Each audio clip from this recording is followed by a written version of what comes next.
Okay,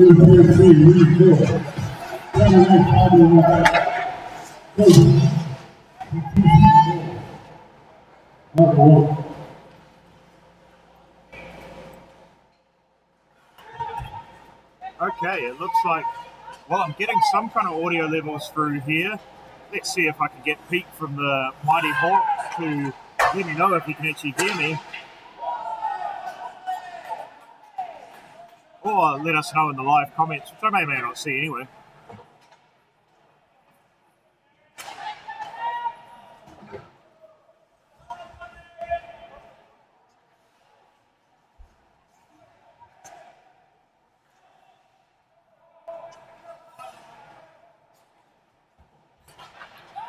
All right, Pete, if you can hear me, just chuck something in the Hawks chat.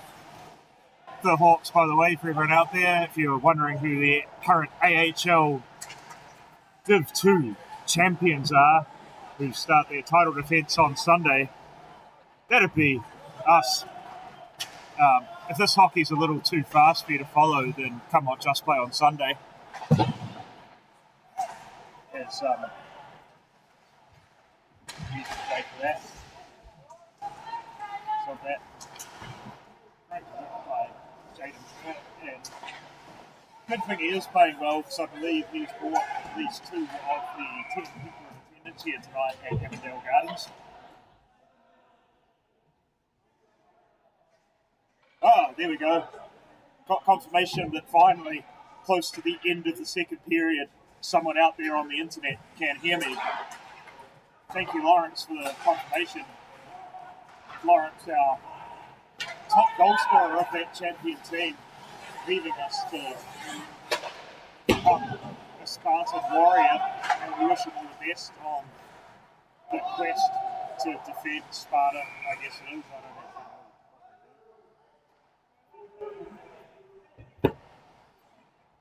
I don't know.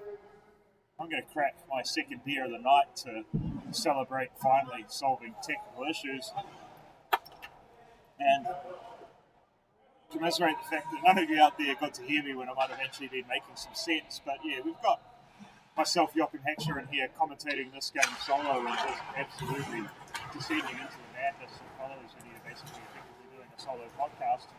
Denatau heading down the wing and just cutting into the spot with ease. Possibly a little bit of a hook there, but punchy and the big rock. We're getting playoff hockey. We play off hockey. Let the boys play.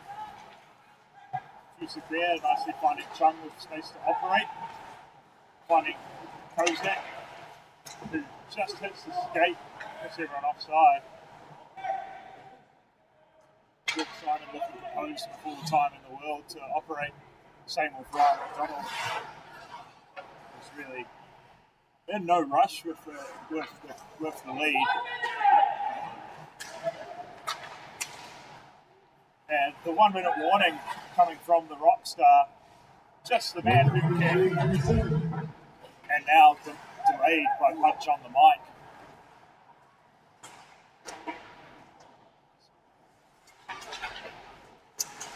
Almost spilled beer there, that would be the absolute crime.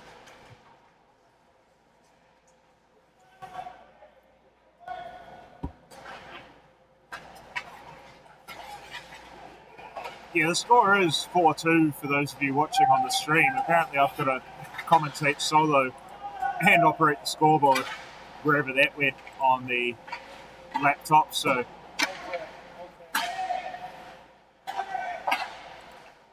go. Found it. Alright. 4-2. And the time also doesn't change, but that is the end of the second period. 1 more to go. Let me see if I can get a 20 up there for the... If you like grassroots sport, this is about as grassroots as it gets, despite it being hockey and the obvious absence of grass. Hit us up in the chat.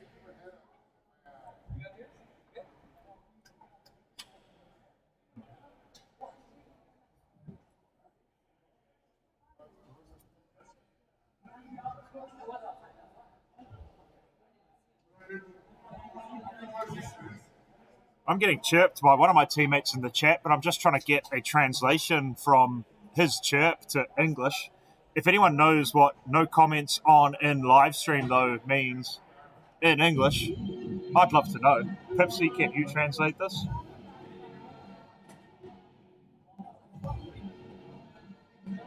Oh, you can't comment on the... Ah, okay. I've just been informed that my teammate is trying to tell me that no one can comment on the live stream, which for me is probably the best news I've had all night, to be fair. So, yeah, just maybe think what you've got to think about the live stream, and I'll see if I can finally get these Jedi mind tricks to work, and I'll know what you're thinking out there. What you're thinking is probably, what nonsense is this guy capable of talking? And the answer is so much.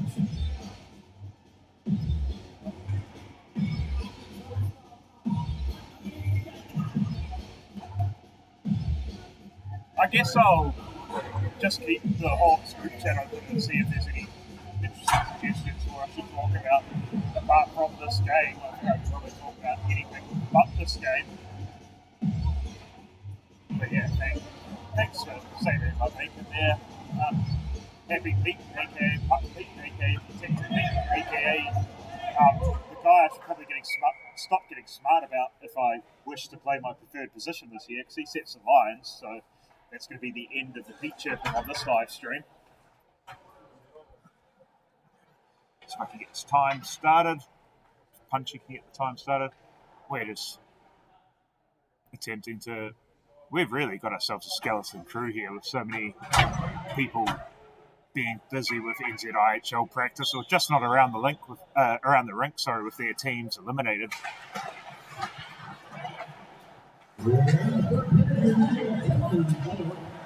Oh look, would you look at that? Just in time for the third period, we finally got a working clock and scoreboard on the live stream and commentary that you guys can hear.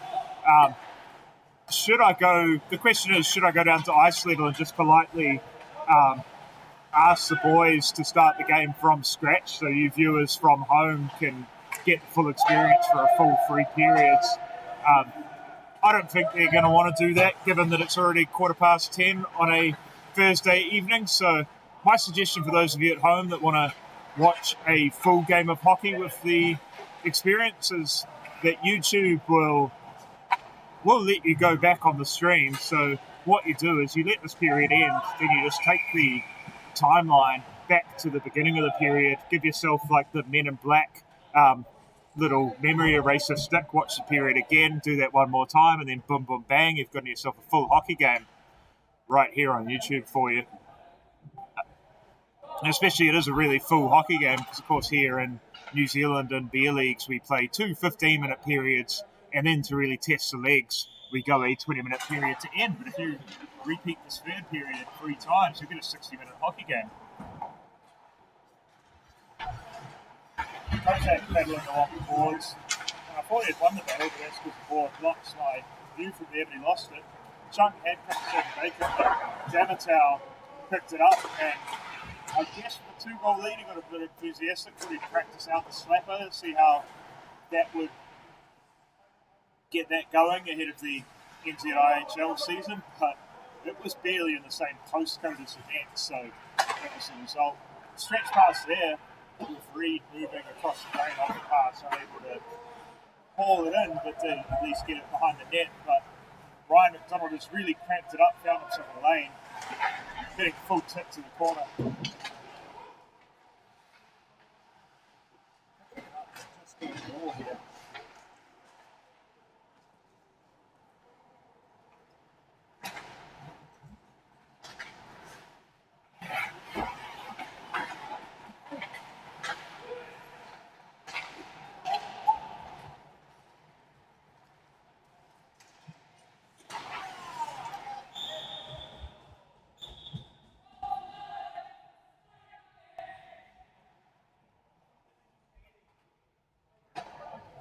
I missed what that penalty was for because I was thanking my teammate for helping me out. basically sorting out my sanity. Slashing. On the Which is hand. why the big rock star had his school teacher voice on. It's a really powerful and commanding voice out of a little man. But you definitely know when you've done wrong and he's breaking out the teacher voice. So Toe Dragons head back to this power play. Finish off the game. Luke Simon dancing along the line, finding Ryan McDonald, who finds the breadbasket.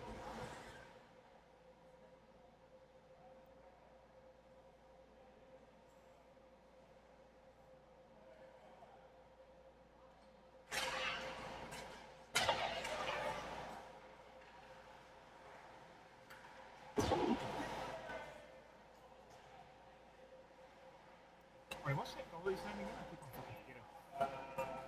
Spencer Emery. Spencer Emery with another, save that he makes look easy because of good positioning. Spencer Emery, absolute brick wall in the FHL and earning a well-deserved call-up to the BHL to help solve the Castors' goalie problems for this series. Spencer Emery just put up unreal numbers in the FHL, including my team had a playoff series against his team, the Codes, and in 3 games we scored 1 goal total in 80 shots across the series. The Castors, of course, lost their regular goalie, Connor Parr. He's headed off to Adelaide to play in the Australian Ice Hockey League, which I believe is either, semi-professional, I guess you'd call that. But yeah, I'm sure the Castors gave him hell for skipping out on them to go live his hockey dreams in Adelaide. I'm sure they're happy for him, really, but part of them must be like, where are your priorities? Australian, semi-professional hockey in Australia versus the mighty BHL. A little bit of a change in the man advantage here.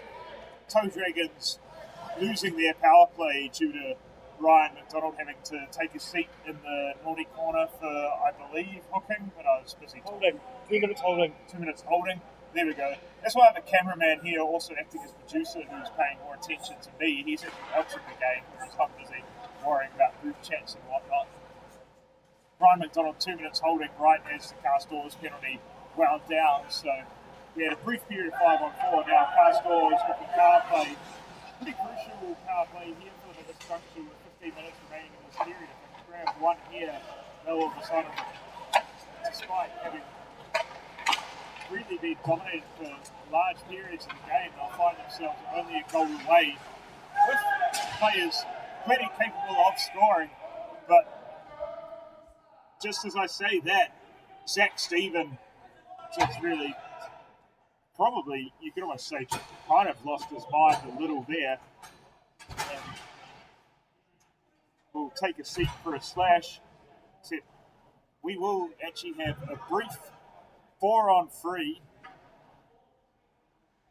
because the hole which made Stephen lose his mind a little bit by Cadrick there was seen in the call. So offsetting penalties. A little bit of time left for McDonald, which I can't read on the glare. So a brief 4-on-3 here, which Castors will really be hoping to make the Toe Dragons pay with all the extra ice, with all the extra space afforded. McDonald's got the gate out, so we'll have a brief 4-on-4. Castors can be dangerous in this situation, especially Kozak now, who's looking to wind it up. Damitau's picked his pocket, probably had the intel on his preferred moves and where he likes to go, even if it's paid to the pitch over the store.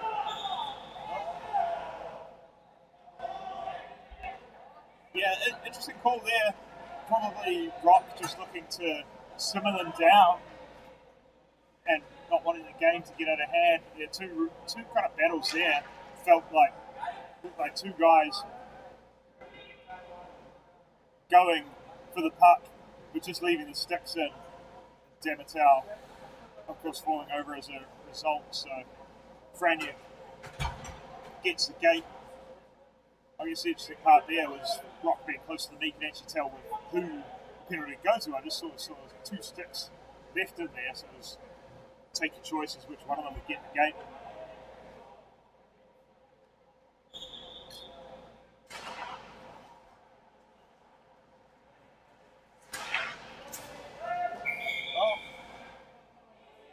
This is why you have to watch the ice at all times. Puck's out of play, and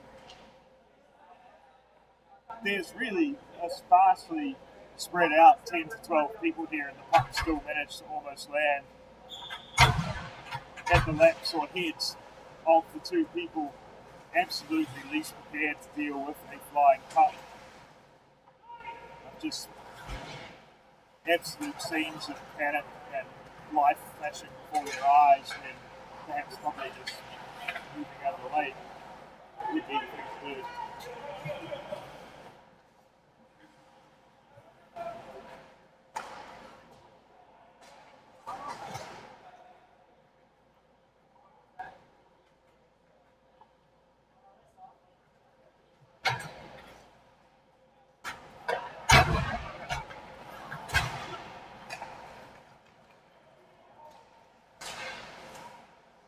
Shout out to Eric in the last talk standing in FHL terms.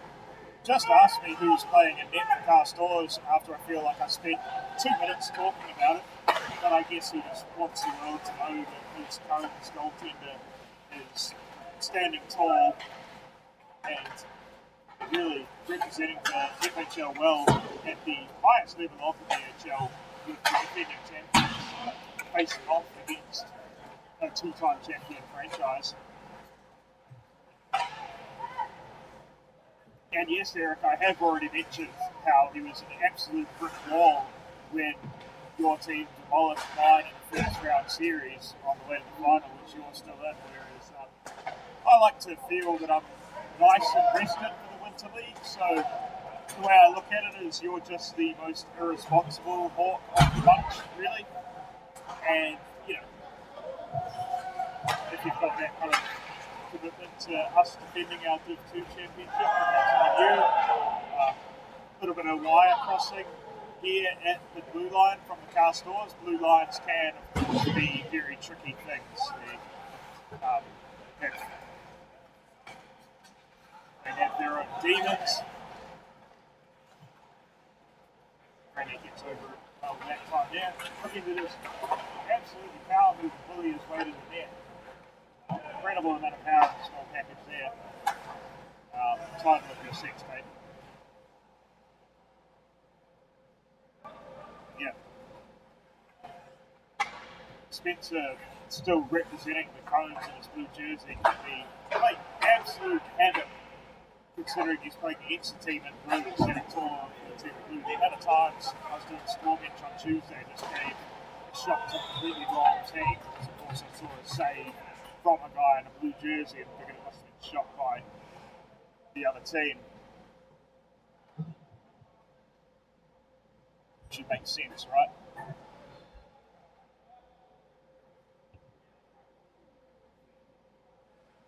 Nine minutes left in this game, still holding it 4-2. The score at the second intermission.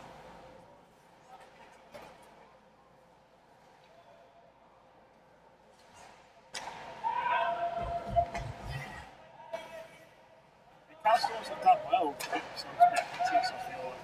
This has been a much more even period, although we live in fear of a commentator's curse with Rice just trying to really move his way through the slot there. Zach Stevens finding a bit of a lane, typically go coast to coast. And then finding an equal match and fellow NZIHL level defender who's on a puck frozen by Jaden Perth there. It's a good time to settle it down. Always an interesting scenario with so many of these players knowing each other so well. You see Luke getting the stick and gloves into the grill of Zach Steven, but they're both kind of, it feels a little less menacing when they're both really trying to contain shit-eating grins as they do it. Recall doing well to muscle through the face-off circle. The initial bounce not quite going his way, but he's so good with experience and barge through it. Kozak there.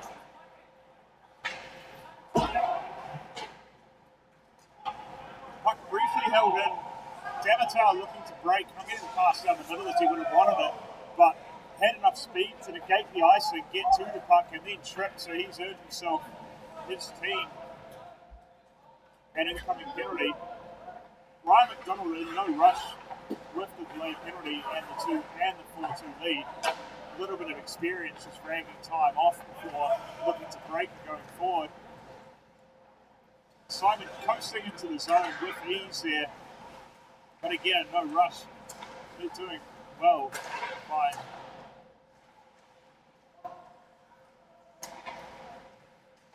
Oh, John Snell stepping out in front after the shot from Vesey.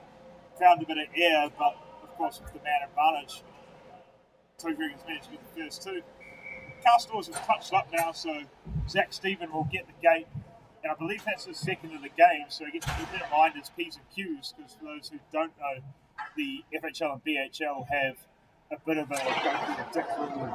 If you cruise 6 minutes in penalty time, Chung giving Spencer heart palpitations there most likely, but Spencer having reflexes enough to catch that tip from his own teammate.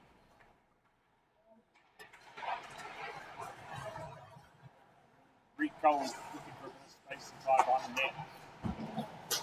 Looking for the out there pass for Kozak was an option. And hanging out on the blue line there. He's clear some danger and has the possibility of making a tackle. A little bit of nervous moment for Spencer there. Clears doesn't quite exit the blue line. But Scott Kozak didn't quite get in his wheelhouse. Looked to wind it up, but the ice here tonight is really beat up. It's about still 20 odd degrees here in Auckland, and humid as hell as it always is. Ice was quite beat up after Admiral's training. We had a scrimmage on it, didn't really recover. And yeah, it's definitely not a carpet out there, so if you see some players slipping or wobbling, cut them a little bit of slack. That would be my recommendation.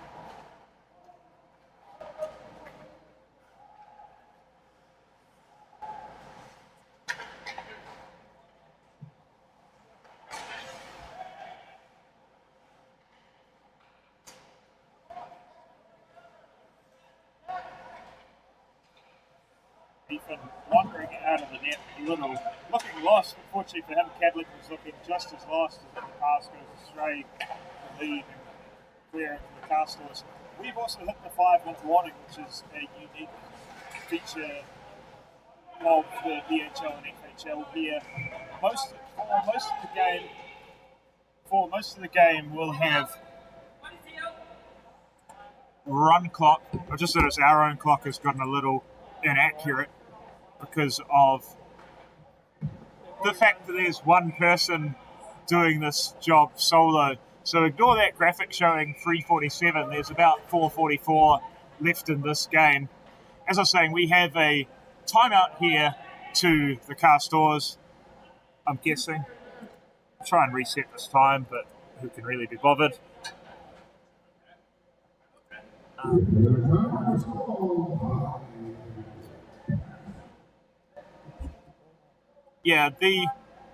We have what we call a 5-minute warning. For most of the game, the clock just runs, unlike other professional leagues, because we're a B league, we're not pros. But for the last 5 minutes, when the intensity is really wrapping up and people are trying to make things happen, if the score is within 2 goals in regular season or 3 goals for playoffs, we get stop time, versus if the score is a bit of a blowout, we just let the last 5 minutes roll out, because at that point the boys are just thinking about frosty beers in the car park as opposed to trying to get your way into a game that's a bigger margin than that.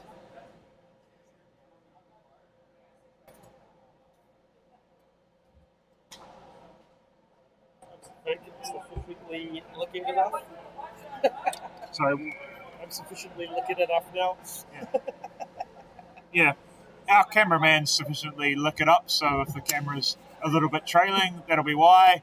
If the clock isn't in sync, that'll also be why to me. I've only had 2 beers, which I believe for FHL, BHL is what they call the height of professionalism. Except they are hitting me a little harder because we just had a scrimmage which had 1 reserve for an hour, so I'm certainly not complaining for tonight's ice time, and I'm getting value for money out of my beers. And for those of you who, how shall we say on a stream where not everyone knows me, for those of you who know my extraction and tribe, like a little bit of value for money. That's all I'll say when there's, oops, and I did not start the clock. That's what you get. 4:24 is the actual time. You can ignore that time on the screen. I feel what an absolute experience you listeners out there are getting. You're getting a bit of hockey, you're getting behind the scenes, you're getting a podcast of one man losing his mind. There's just absolutely nothing you won't see here in the New Zealand BHL. Jack Stephen there on the puck, outletting to someone else whose name I'd have to check on the rosters, but I have no time for. Matt Davies is the number 12 there.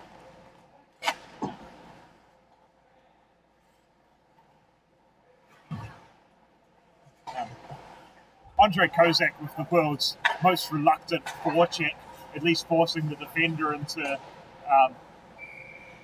John Franick's path for him to do some of the forechecking. Fair enough, absolute use, great use of seniority there by Kozak, being like, I'm a senior Ice Black and NZIHL player. You're a young man trying to make your way through the NZIHL system. You do the forechecking. Kozak falling over, looking for a bit of help from the ref, but at least doing well enough to trap a man's stick and glove under his backside to even up the amount of people out of the play. Really smart heads-up play by an experienced campaigner. Reed Cole looking to make the all-hands team, putting a great area pass out there for Franick, and penalty incoming. Spencer again heading to the bench. We'll get a stop of play, and the Castors will be on a power play with 2:40 remaining. Sorry, I'm a bit slow on adjusting this clock. This is what you get when you send one man who could barely do his one job to do a couple of others. 2 minutes to Toe Dragons, number 7, which is Richard Cowsill, for, I believe it was a hook. Could have been anything, really.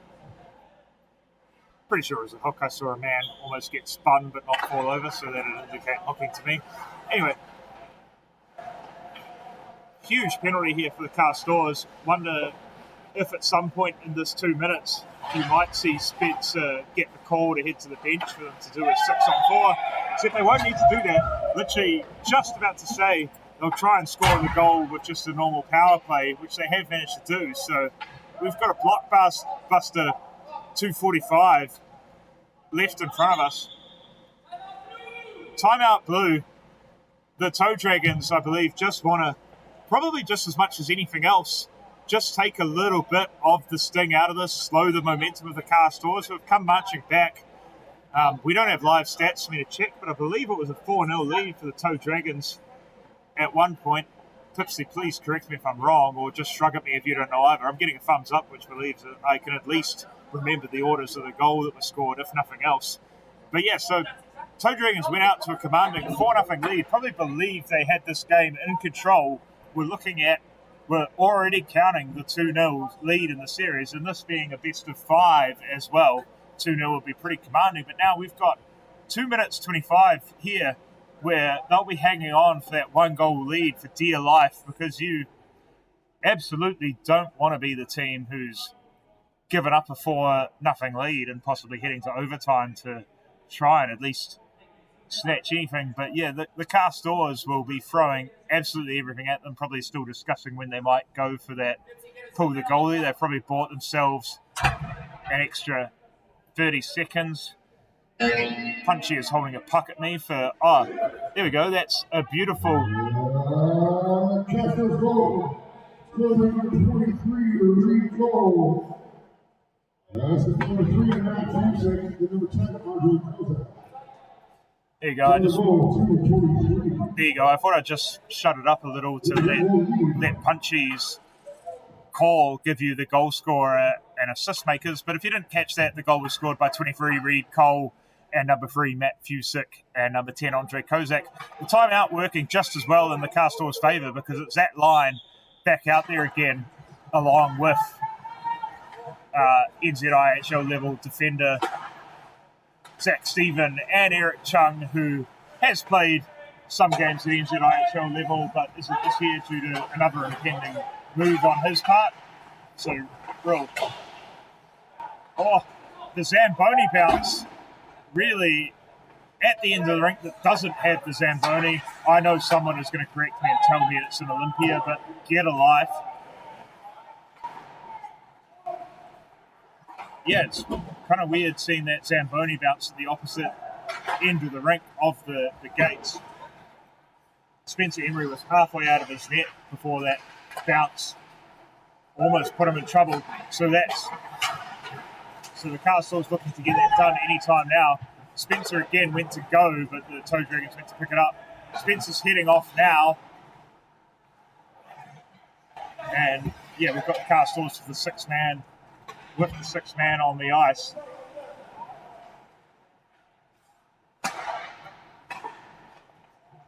Number 17, John Parento, joining the play.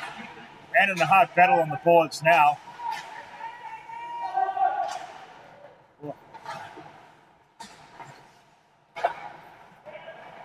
Just becoming a battle of wills more than anything else at the moment. Toe Dragons looking to settle it down. Stretch pass from McDonald to Damatau. And then Parento dicing with depth there, playing it across a Toe Dragons player with the net empty. Less than 35 seconds to go now. The game clock's just a little... Oh! And Kozak has struck to tie it up. The Castors have come all the way back from 4-0 down to tie up the game at 4-4. Absolute scenes. Of course, Castors have been making a bit of a habit of this.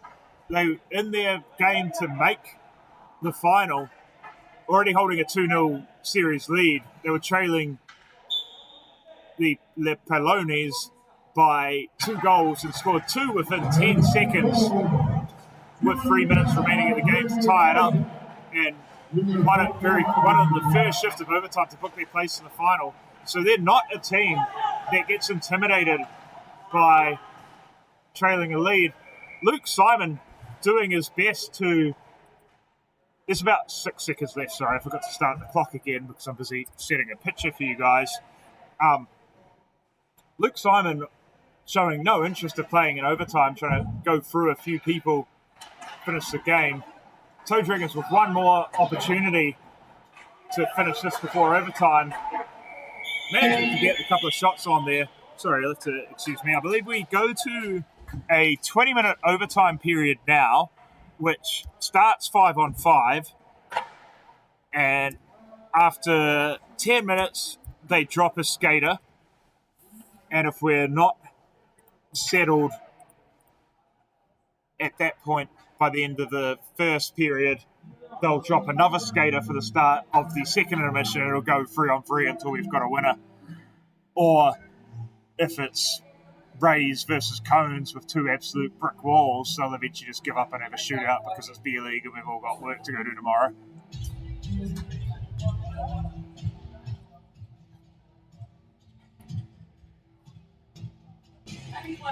A little bit of discussion here and clarification of the rules here because it's the league and who can remember what rules we're playing and what rules we aren't playing.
Thank you to Summertime for the support and encouragement. Would have loved to have had you here. Stop me from quietly losing my mind, but I'll be playing for the Mighty Hawks on Sunday, so you might get a turn at solo streaming and feeling what it's like to slowly descend into madness while the hockey game gets played in front of you. But I appreciate the love and support.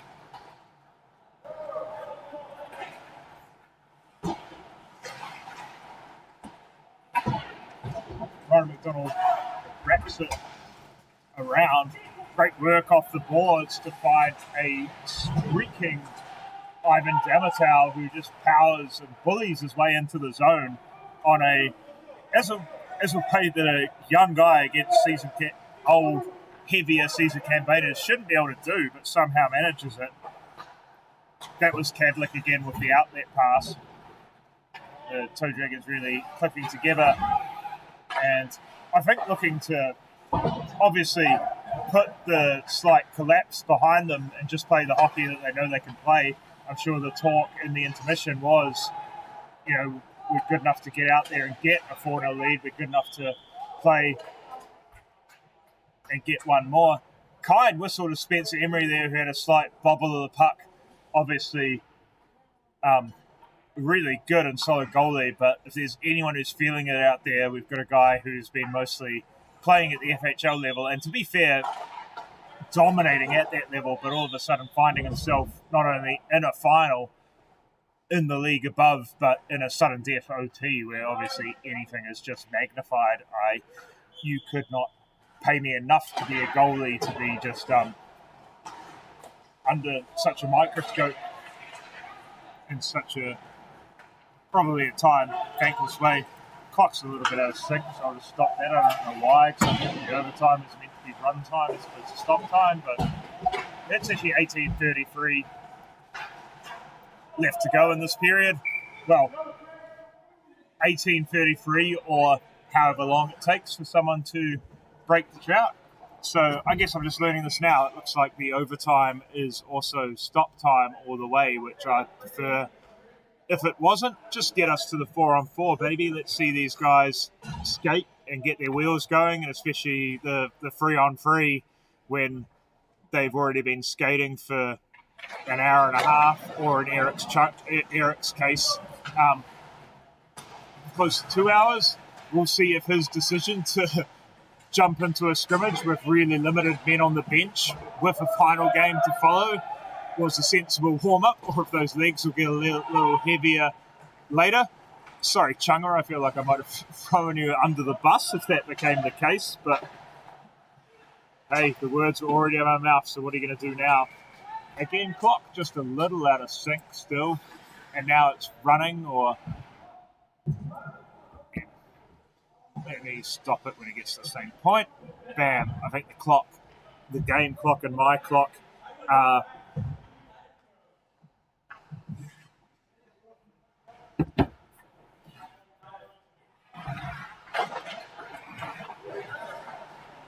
in sync. Oops, except I forgot to start the clock. Oh, it's 16 minutes.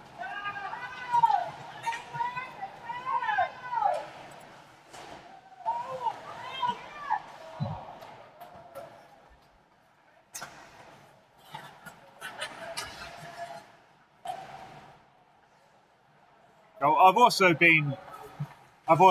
had Tip and Sex GM Marku point out that I was kind of counting the scores the wrong way around because I'm doing three people's jobs here. So some of you at home thought that the Toe Dragons were the ones who fought their way back into that game. But I can assure you the way that it actually played out was the Toe Dragons taking a 4-0 lead and the Castors fighting all the way back. I was just counting the goals in the wrong column because one screen shows the goals by teams and then the scoreboard actually just shows home and away. But every team just plays at this rink all the time, so home and away in that case is a little bit arbitrary and more just an Australian TV show that was part of a coming-of-age story of those of you who are also in your early 43s extraction. I'll just leave it at that there, shall I?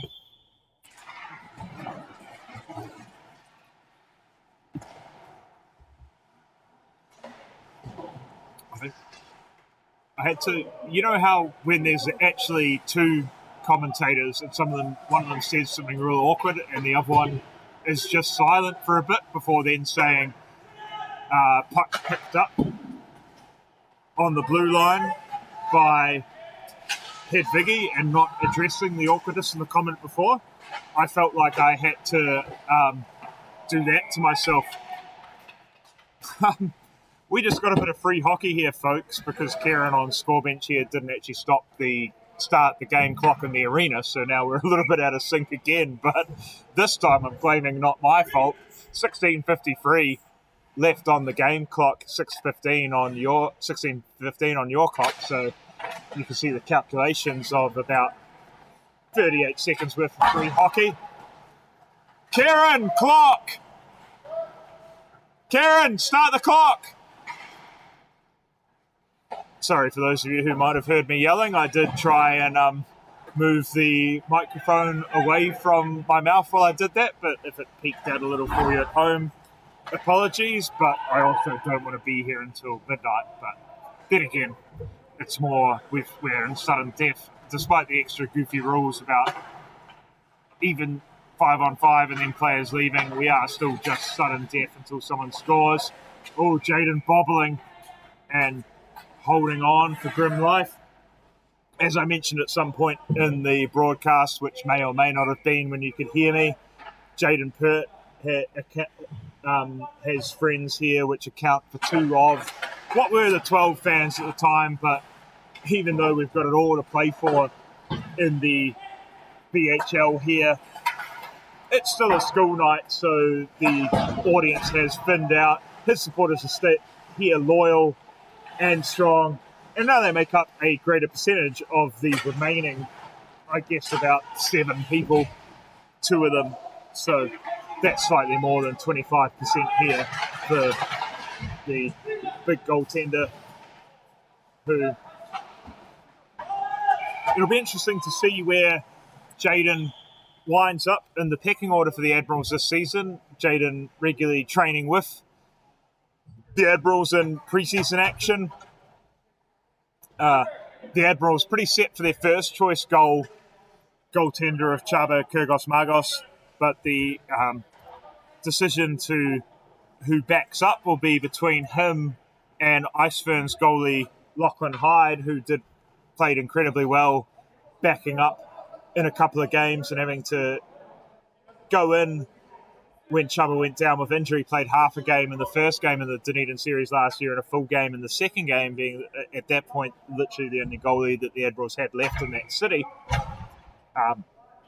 This weekend's action just been timeout here too. I'm not sure which team, but one of them will chill out. But yeah, this weekend just been, we saw the Auckland Mako play 2 games against local NZIHL teams. Admirals on Saturday and then the Swarm on the following Sunday. And we saw the 2 of Jaden and Lachlan split some time between the Mako. Chubba started the game for the Admirals, played the whole game. Lachlan backed up that game. Jaden played half a game for the Mako on Saturday. And then on the Sunday, the Swarm had their own goalies. The Mako had the same young goaltender start the game, and then Lachlan got the second half of that game. So both of them saw game time at the NZIHL level playing for the Mako, who are, of course, a composite team of your under-23 players plus a few experienced heads to help them gain experience and learn a little from them. So that situation will, of course, be interesting to monitor for the Admirals to who gets that backup job.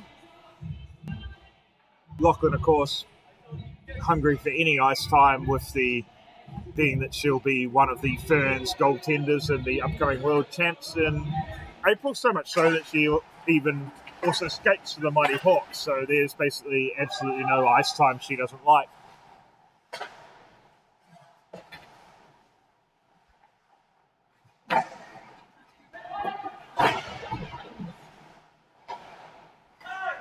Oh, I completely missed that there's a Toe Dragons penalty to something.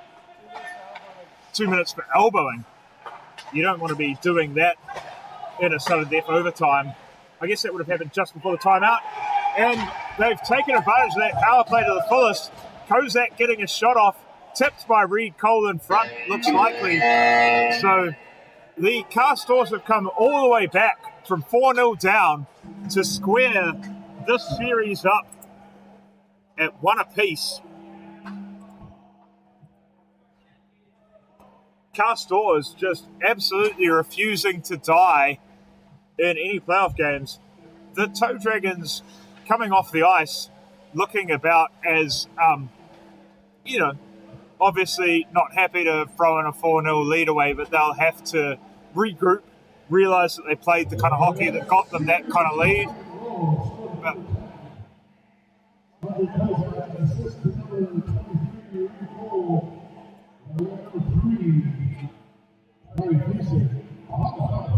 Punchy's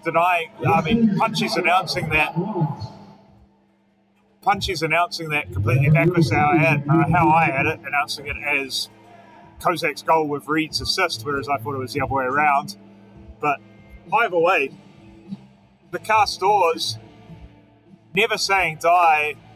They'll gain tremendous belief from that. Really being on the back foot for large parts of that first period, getting into a humongous hole, but then having the experience to dig themselves out of it, square this series up with, I guess, ahead of game 3, the conversations for each team will be the Toe Dragons were saying, hey, we dominated game 1 and we dominated the first period of game 2. We just need to get back to that and do more of that.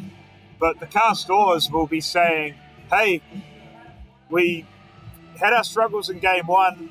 We're in a hole. We dug ourselves out of it, and we've dominated the 2 most recent periods and the overtime. So absolutely anyone's to play for in game 3. Series tied up at 1-1.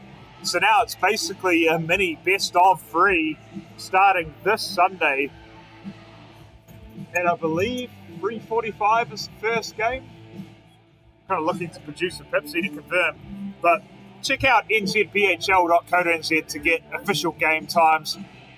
I believe the FHL Finals is the second game of the day, and that starts at 5. So my math being that they must start about an hour or so ahead is just what I'm going to go with.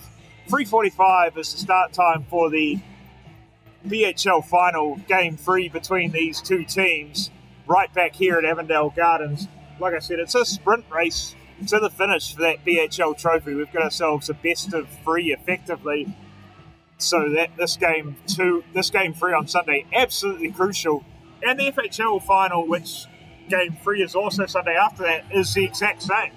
You've got a game 3 and 2 series locked at 1 apiece, so game 3 absolutely crucial in both of these. Get yourselves here to Avondale Gardens, or hit us back here on the YouTube channel. I'll be playing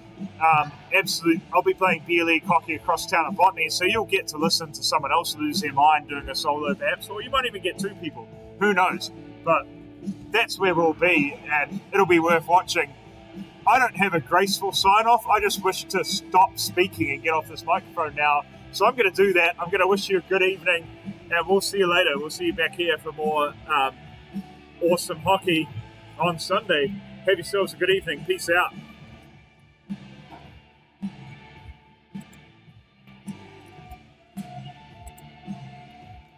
Now we're clear. Yeah.